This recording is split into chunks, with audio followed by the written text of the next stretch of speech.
Hey, fish people, welcome back to the channel. So today we're looking at a common fish in the hobby, but it's one that still has a lot of variety to it, and it's a guppy fish.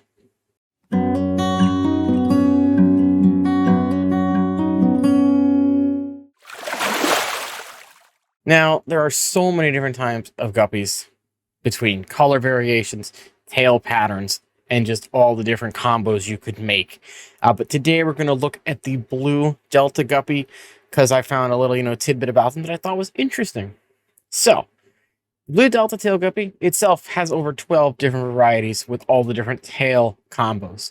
And I actually found out while researching these guys that guppies are named based on their tail fins. So if they have a red body and a blue tail, I guess they call them blues instead of reds. It's weird. I would have thought it'd be the other way around, but found that out when I was looking at these guys. Now, they're one of the most commonly available fish in the hobby. You could walk into any fish store, they're going to have guppies. They're mainly because they're cheap. These are people are going to get these from fish farms, and they're going to get giant amounts of them in, mostly the males, and they're just going to sell them, and they're super cheap. They're going to be like $2 a fish, if not a little cheaper. Now, these guys, the Blue Deltas, are only going to get about 2.5 inches in length. They actually have teeth on their upper and lower jaws, little tiny teeths. They're an extremely colorful fish, and of course, they have many different color patterns, which with these guys, like most other guppies, the color patterns are their fingerprints. They're kind of like whales in that every coloration pattern is different on them. So that's how they can be identified. If you wanted to be a crazy, marine biologist and tag guppies, you could, I guess, and you would just identify them by the patterns on their bodies. Now, these guys are native to Central and South America. They have been introduced in other places around the world by us humans. A lot of third world countries, these guys are actually released to combat the mosquito population. They released guppies into third world nations because they are highly adaptable to water, and they just let them go crazy and eat the mosquito larvae. Now, I don't know if those countries now have a guppy problem, but I'm sure something else native can eat them. There's a lot of birds and stuff that are probably going to eat these guys. Now, in the wild, they are, of course, going to stay in larger schools to help with predation, to get away from, things that are going to eat them, like fish in the ocean. Big ball of fish looks a lot scarier than a small little group of guppies.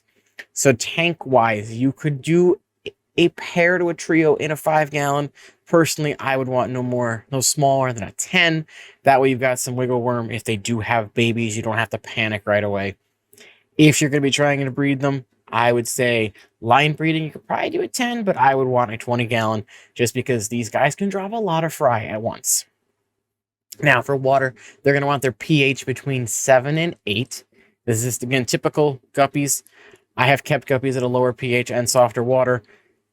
They did do okay. So, this is just typical guppy range, 7 to 8. You could probably get away with 6.5 to 8, but, typically they're going to want 7 as the minimum. On temperature-wise, 68 to 82. Again, nice wide range of temps there. Decent range of pH, which is probably why these were able to be released into the wild in other parts of the world. Food-wise, in the wild, they're going to be mostly insectivores, but in our tanks, they're going to be eating things that typical omnivores are going to eat. So your freeze-dried foods, your live foods, your frozen foods, but you do need to supplement that with some type of veggie plant matter in the diet as well. So if you want to go the freeze-dried frozen food route, I'm going to say go with Akari because that's the brand I prefer to use. Their entire freeze-dried food line I've had no issues with. Akari micro pellet, and throw that in there. You can go with Extreme Nano and then an Extreme Community Crave so that you get both the krill and the spirulina in there. Algae wafers, you can throw them in your tank as well. The guppies will pick at them. The guppies will pick at the bug bites for plecos. So they'll eat pretty much anything. Just make sure they're getting a nice combination of protein as well as plant matter in there as well. Given the right conditions, guppies are going to live 18 months to 2 years. Cooler temperatures will get a little longer life cycle out of them. Warmer temperatures, you're going to shorten it a bit.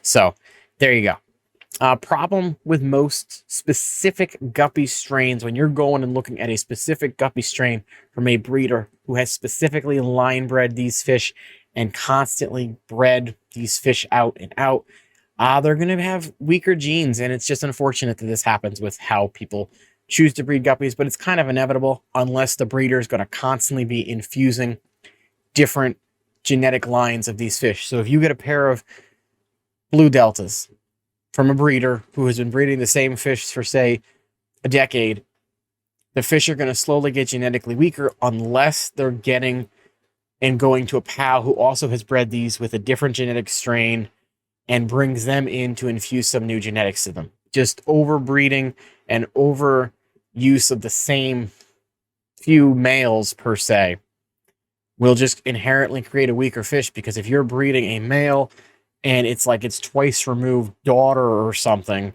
the genetics are just going to be weaker.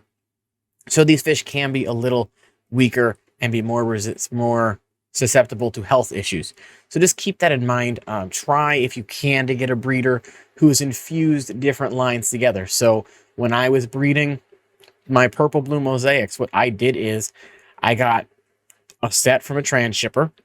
I had those. I got another set from someone domestic to me that had blue mosaics, and I bred those together. So I had two different strains, and I bred out what I wanted, and I would pull the fish I didn't want. So I still had some genetic diversity in the tank, and every now and then I'd get a random color, and I would just pull that fish. So try and find someone who's going to throw some genetic diversity in there for you. Anyway, I'm going to go ahead and give these guppies an 8 out of 10, just for, the possibility of genetic weakness. As always, thank you all so much for watching this video. I hope you did enjoy it. Leave a comment down below. Let me know your experience with guppies, either this variety or another variety. And let me know if you agree with the idea that over the last 20 years, guppies have just become genetically weaker if you're getting them from specific line breeders. And until next time, I'll see you guys later.